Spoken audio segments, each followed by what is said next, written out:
For more than 60 years, the annual Lindau Nobel Laureate Meetings have brought together the world's most famous scientists. The main goals are to promote exchange between the prestigious researchers and talented young scientists, and to bring science to a broader public. Societal and political themes have been discussed here, often leading to decisions with ramifications leading beyond their purely scientific core. At the same time, the Lindau meetings have established themselves as a respected platform for a lively exchange between young scientists and Nobel laureates.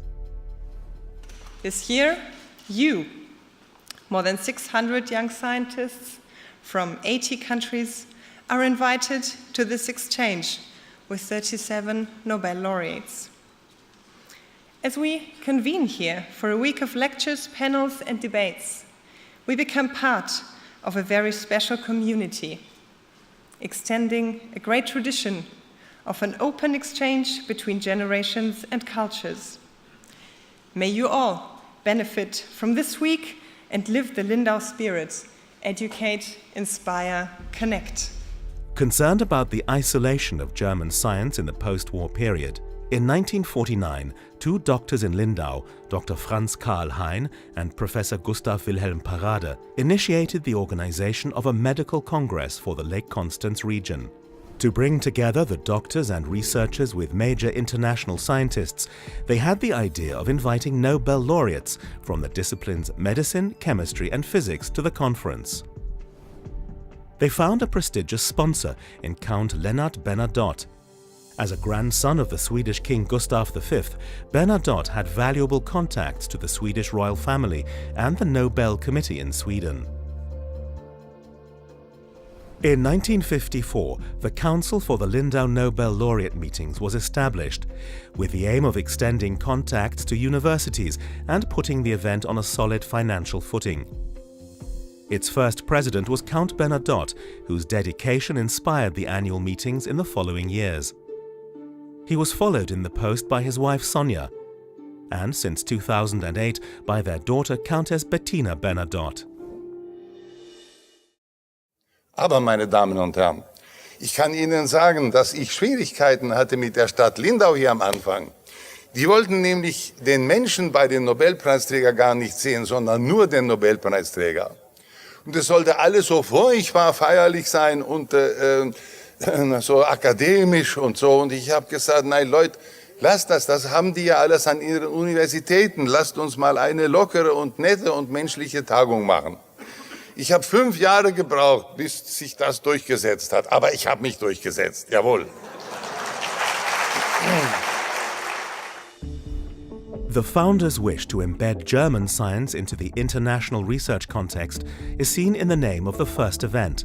Called the European Meeting of Nobel Laureates in Medicine in Lindau, it took place from the 10th to the 14th of June 1951.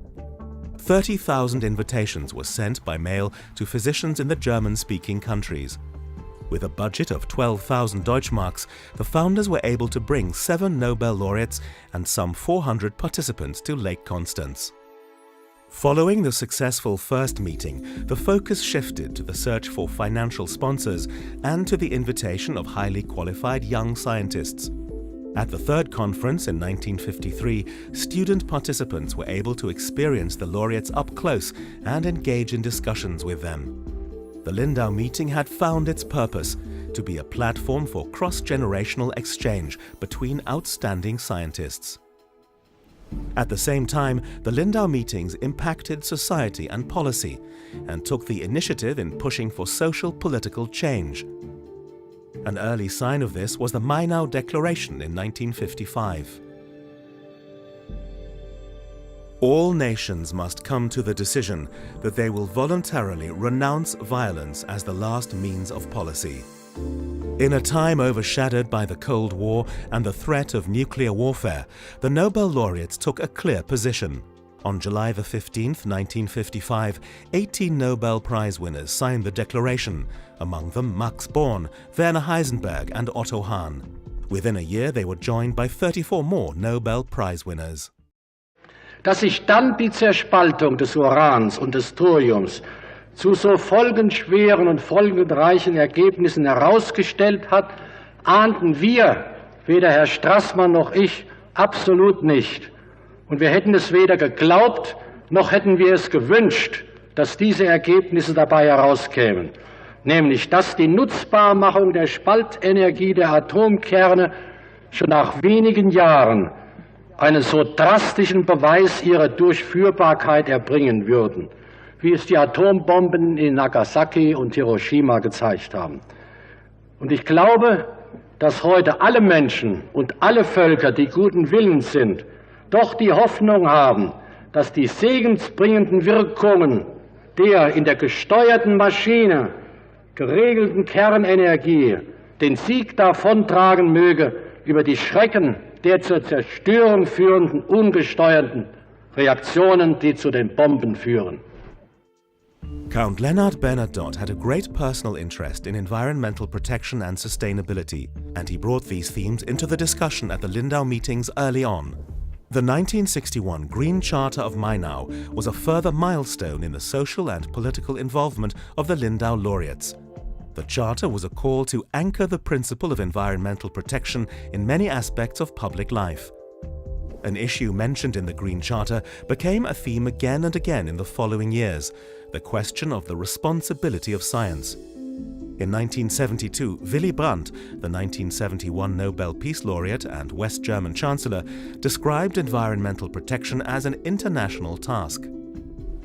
Es handelt sich nun nicht darum, die Welt, das Umweltgruseln zu lehren, sondern es gilt, die Warnungen vor programmiertem Selbstmord so ernst zu nehmen, wie sie sind.